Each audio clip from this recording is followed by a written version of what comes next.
Hello everyone, Monty here, and today I'm going to talk to you about a technique I've been using for a while that's called the leverage technique, which is a Tony Robbins technique. Probably one of the best tools I've used when I want to get back on track, when I'm straying off track on eating badly and not exercising, and when I'm faced with difficult decisions or difficult situations that would normally take me off track. I use this technique to keep me on the right path. So first of all, I wanted to say I haven't been living up to my New Year's commitments, because my commitment was that I was going to do a chat every single day.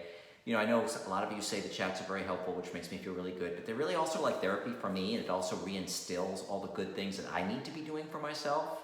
So apologize for not doing a chat for a couple days. I had company. Here I'm going to give you my excuses. I hate when people give me excuses, but I'm going to go ahead and do it. I had people visiting out of town, and my friends, they come a lot, Joan and Jim from Wisconsin, so I'm going to tell them they're coming back in March that, hey, you're going to need to make a couple hours a day, you're going to need to keep yourself busy so I can go to the gym, and I'm going to do my chats, and you're going to have to be patient a couple hours a day. I can't be with you. So that's my commitment to all of you. But anyway, let's talk about what we're here to talk about today. We're here to talk about the leverage technique. And you can Google it. It's also called the pain and pleasure principle. It's Tony Robbins' leverage. If you put into YouTube to watch he's got two videos, a short one and a long one. The short one's really good, but the long one, if you want, get some more.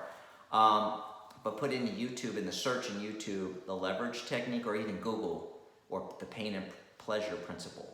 So I'll explain it to you a little bit. So, I always talk about when we go off track, we do like all this, self-abuse. We tell, oh my God, I can't believe you ate that. Why did you eat that? At least I know I do, my friends. I know a lot of you tell me that you kind of like beat yourself up for eating the bad stuff. So how do we get to a point where we won't eat the bad stuff? We get to the gym. Well, first of all, I always say that the time you feel the least, straighten my shirt here a little bit.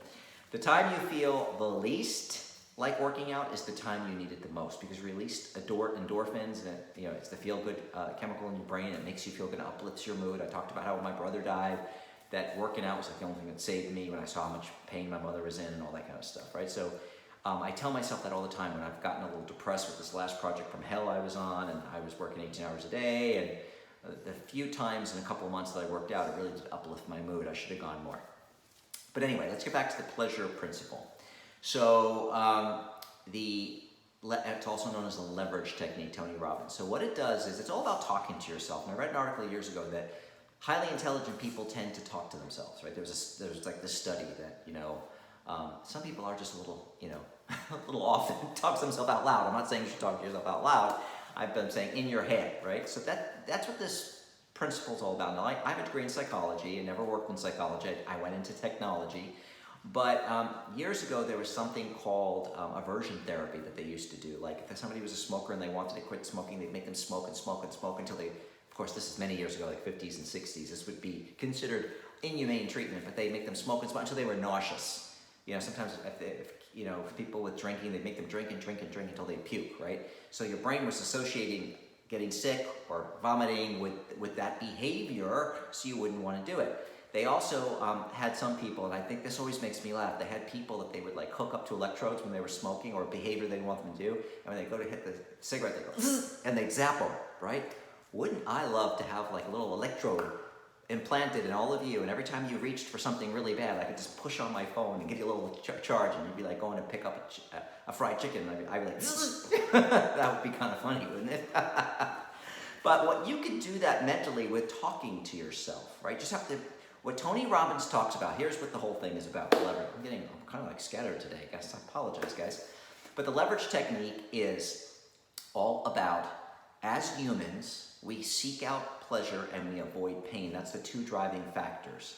Seek out pleasure and avoid pain, with avoiding pain being a bigger driver than seeking pleasure, right? So you just have to make something more painful than pleasurable. For example, I'm going to use the example of chocolate cake, because I used to be obsessed with chocolate, and I know that Tony Robbins uses that too. He uses chocolate.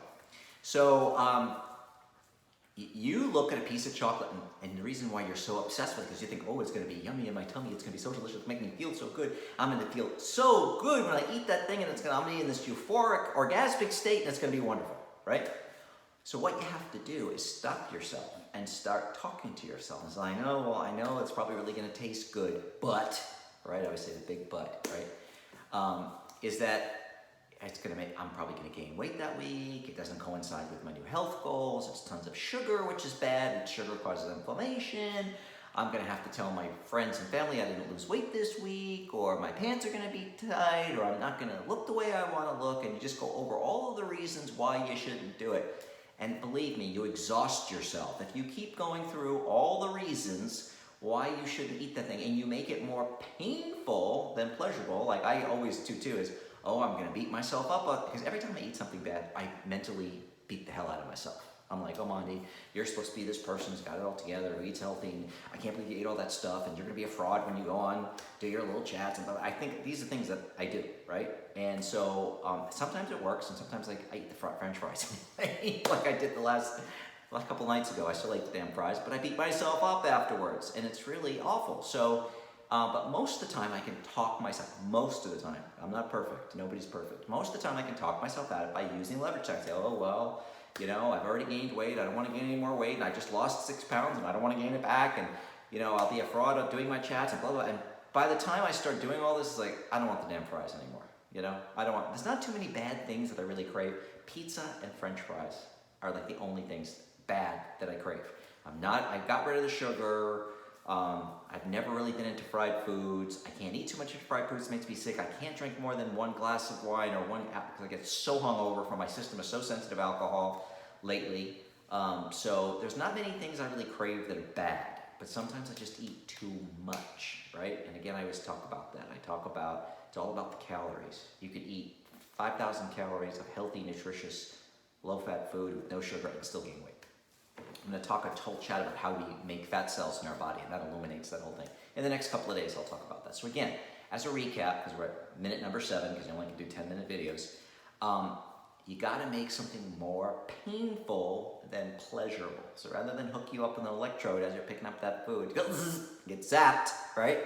Mentally zap yourself, right? Say, okay, I also ask myself a lot of the time, when it's bad food that I want to eat, I say, what nutrition does this food have to offer? Pizza doesn't have much nutrition. You could go on and say the cheese does, but a lot of these places don't even use real cheese. It's like everything's chemicals processed.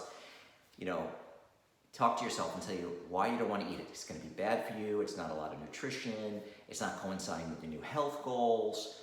If weight losses, it's going to make you gain weight that week. And just keep playing these things in your head, and you'll see it really works. And then it actually trains your brain where you don't have to use the technique that much. I don't have to use it that much. I pretty much can stay away from the bad food, but sometimes I still need to use it. I'm not always going to be successful, but using that technique, I'm successful 90-something% of the time, talking myself out of something bad. I've been using this technique for years. I think Tony Robbins is a genius. I love Tony Robbins. I used to listen to a lot of Tony Robbins. I haven't listened to any of him in a while. I think I should go back to it. But I hope this technique helps you. If somebody asks me, what is the one thing you would suggest I do to help me get on track, I would say talk to yourself, play the Tony Robbins leverage technique, learn how to do it, and just, hopefully by this chat you learned a little bit, and just practice it. And really I'm going to do a whole chat on mindful eating. It's just being mindful to think about what you're eating. Eating is an automatic response. We're hungry, we eat because we need to eat to survive.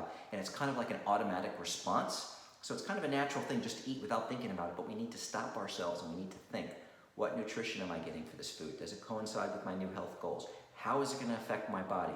Blah, blah, blah, blah. I got to run through all the things, and I guarantee you'll make the right choice most of the time. Nobody's perfect. It's not all the time, but most of the time. And then if you're, indulging on something you shouldn't very infrequently, it's not even going to be a big deal. So there you go. Leverage technique. Check it out. And I'm making a promise I'm going to try to do a post every day, even if it's just for a couple of minutes. I hope you enjoyed all this chat, and I will be talking to you tomorrow.